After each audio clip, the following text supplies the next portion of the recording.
Hi. How you doing? Good. Good. Welcome, I welcome. love your hair. Oh, thank you. Yeah. I love everything. Their appreciation for your character actually having a layer of like, she has some demons that she's clearly trying to like, figure out for herself over the course of the show. I mean, up to this point, we kind of seeing that she's not, well, I mean, she's still badass, but she's clearly wrestling with something. Right, Currently right yeah. now. Definitely an appreciation. I think that's what makes her a human being, you know? We're not perfect. She's never done an apocalypse before. She doesn't know what she's doing. She's figuring it out, but what I really appreciate about her is that how much she commits to even her bad decisions. I wish I was more like that, you know? Like the lying and all that stuff. It's just, Yeah, I think too. What I really dig, I love how much people love this character despite all her flaws. Um, and I think she's the best parts of me and the worst parts of me in one person or one character, and yeah, it's fun. How do you approach a character like Agent 355 whose identity is kind of having no identity? Yeah, well, it's fun because she has no identity to everybody else. I know exactly who she is. I have memories of we have shared memories. I know exactly what her name is. Sometimes I forget that people don't know so much about her. Because all these things are real to me, and you're seeing it for the first time. But yeah, when I decided what her name was, it's funny because Brian K. Vaughan had another name for her, but I decided what her name was, and I realized it doesn't really matter what the name is. It's just a signpost. It has to mean something to me. That's it. It's not about getting the right answer. It's about getting an answer that resonates with me. What can you tell us about the season finale without giving too much away? Nothing. Zero.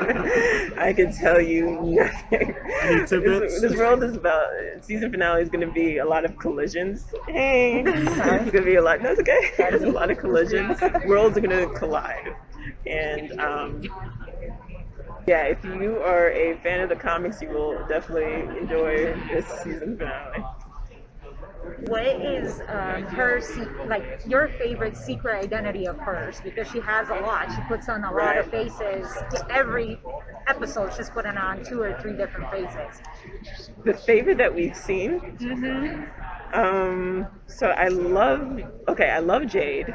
I honestly based her off one of my friends.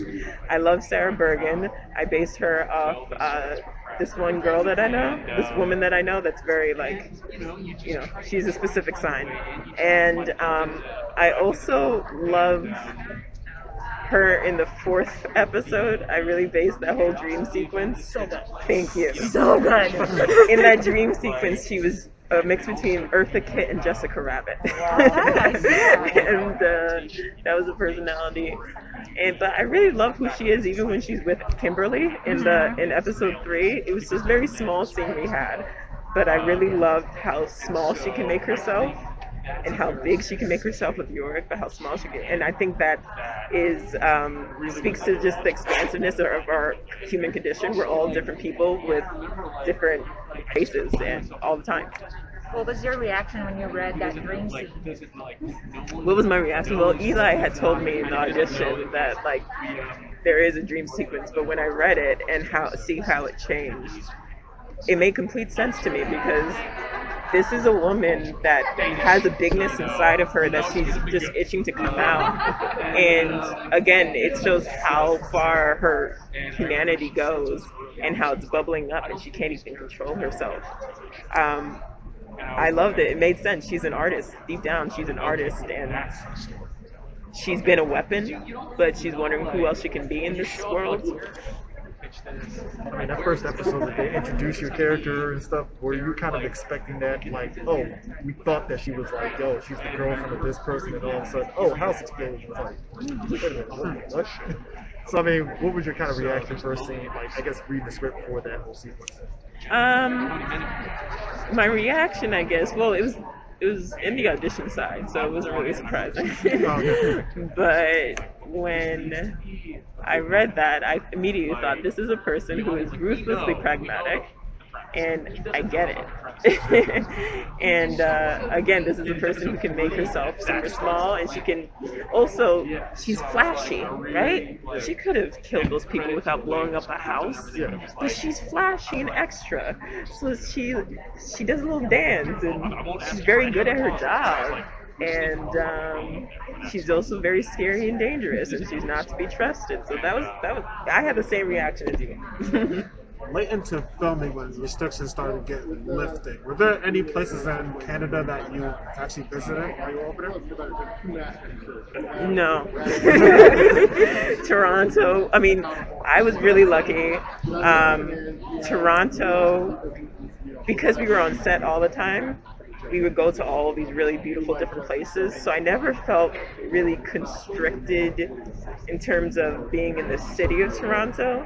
But I did feel constricted just by knowing that the border was closed. For some reason, that causes some sense of grand claustrophobia, which I don't know why, because it's still, Canada's still a big place. But I saw a lot of beautiful things just working, you know? Beautiful, beautiful, beautiful sets. Yeah. Did operating during the pandemic and that claustrophobia you were talking about, did that add anything, like heighten this post-apocalyptic world that you're creating when you were filming? Well, you know, it's interesting because when you watch the show, right? You watch the show and the stakes are high and it's apocalypse and blah blah blah. But we're also living these parallel lives, and yeah, stakes are high. People are dying every day, getting sick and whatnot, and all this is happening, and still it doesn't feel as dramatic as we make it on TV. The apocalypse, we all live through it. I mean, quarantine is us in our pajamas every day, not as dramatic as it is on TV. So I wouldn't say it really fed that, but what really fed what happened on screen was Eliza really created an intense community of people. We felt more like a theater troupe than anything else. And we really had each other to lean on because the city was closed and because we couldn't leave, come and go.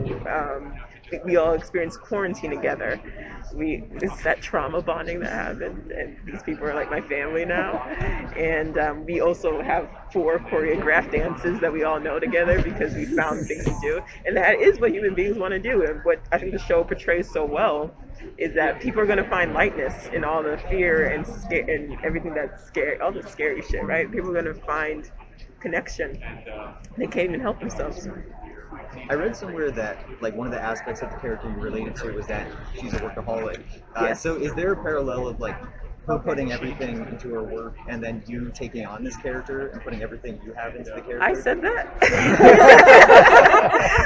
Oh my god, I swear, I say some shit in interviews and I'm like, I know I'm gonna, yeah, anyway, yes, there is a lot of her that I can relate to. And yeah, I could totally relate to the work, but also in the nature of the city being shut down, that's my only outlet of creativity, work. Yeah. Did you expect her to become a fan favorite?